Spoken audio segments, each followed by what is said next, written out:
Welcome to the Mentors, Procedures, and Responsibilities session for the 25-26 school year, the moment you've all been waiting for. Each year in Gaston County Schools, mentors are required to complete this session to remain eligible to serve in this very important role. I'm Melissa Buchanan, and I'm thrilled to continue supporting our amazing mentors and also support our second and third year beginning teachers.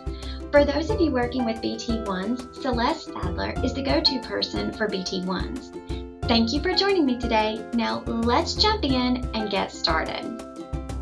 The first thing we're going to review is how to access your mentor materials that are located on the Beginning Teacher Support website. You will need to access your Gaston County School portal through the Employee tab on the Gaston County Schools website. Once you've clicked on the Employees tab, click on the My GCS portal link, then click on the Quick Links tab up in the black banner.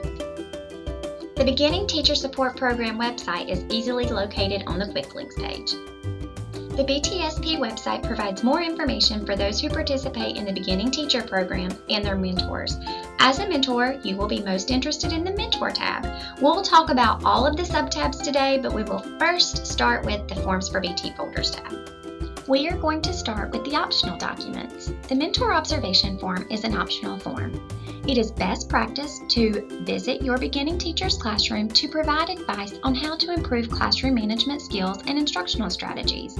Please make an effort to observe your beginning teacher within the first 6 weeks of school.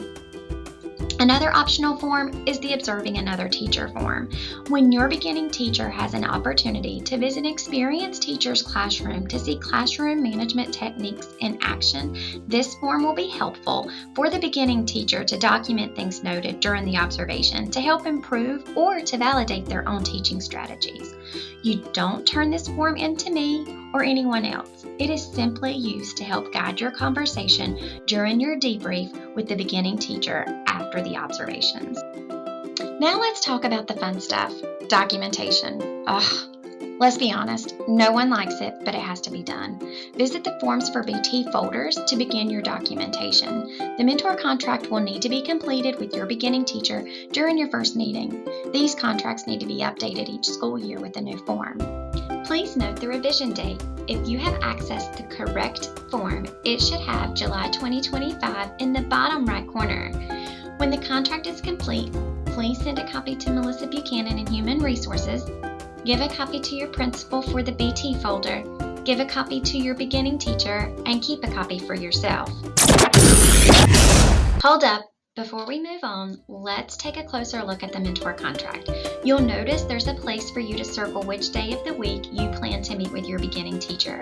At your first meeting, go ahead and lock that day in. That's going to set a precedent that these support meetings are meaningful and are protected times for you and your mentee. Life is lifing. I know that things will come up and there will be scheduling conflicts that will occur.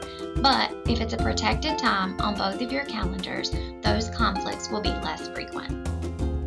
Now, back to your regular scheduled program. The extracurricular duties form is also located in the Forms for BT Folders tab. Your job with this form is determining if this form is required and facilitating getting the required signatures.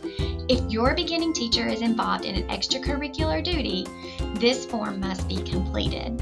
Examples of extracurricular duties include things such as sponsoring robotics or coaching sports. It does not, however, include car rider and bus rider duty.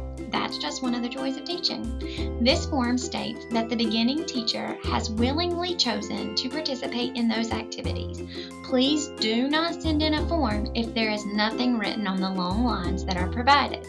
Like the mentor contract, this form needs to be updated each school year with the updated form if it's applicable.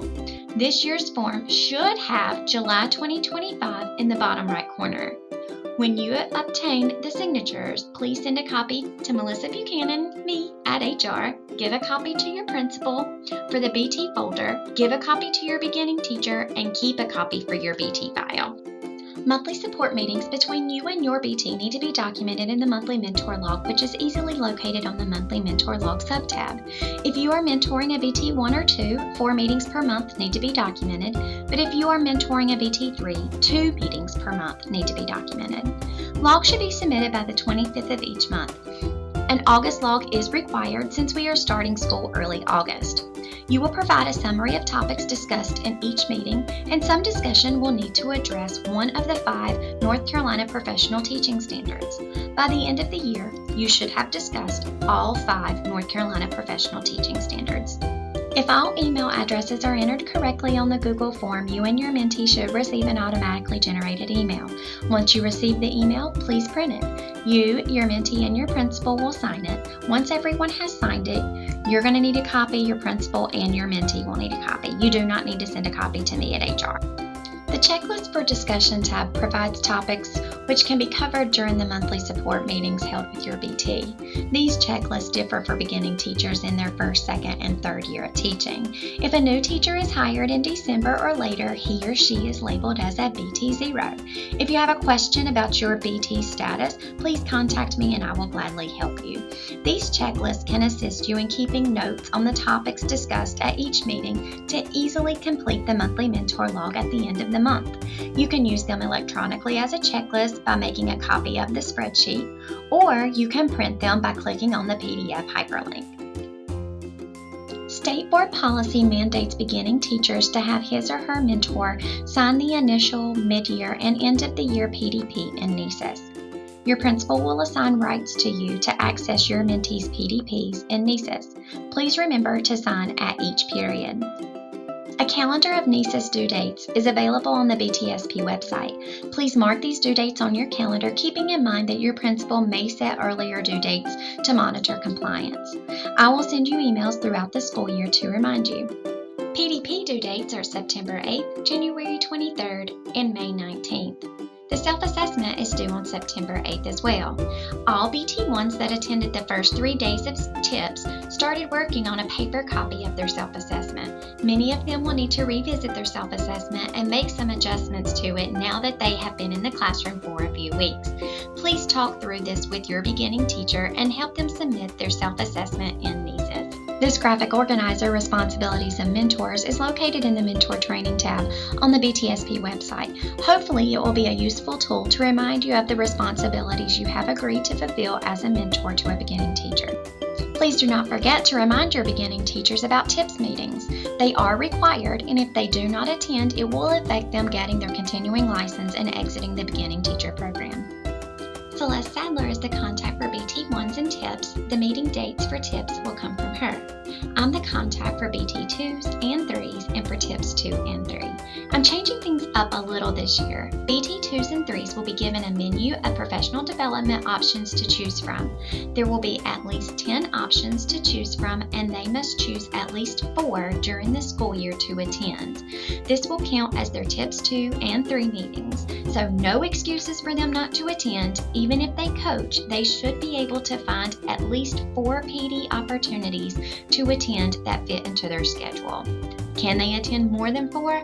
Absolutely. They can attend as many as they want. I just wanted to give you a heads up about the change in case you, as the mentor, get some questions. If you want to brag about your beginning teacher, please send pictures and descriptions of the great things your mentee is doing in your school. I'll be happy to post about it.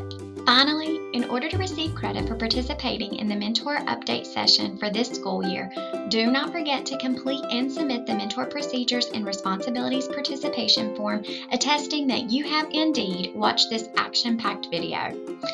The link to access the participation form is posted in the Mentor Training tab on the BTSP website. Please register for course 15288 Mentor CEU credit in the workshop registration system to receive credit for your mentoring hours. Thanks so much for watching, but more importantly, thank you for the incredible support you give our beginning teachers. Wishing you an amazing school year filled with growth, laughter, and success. You've got this.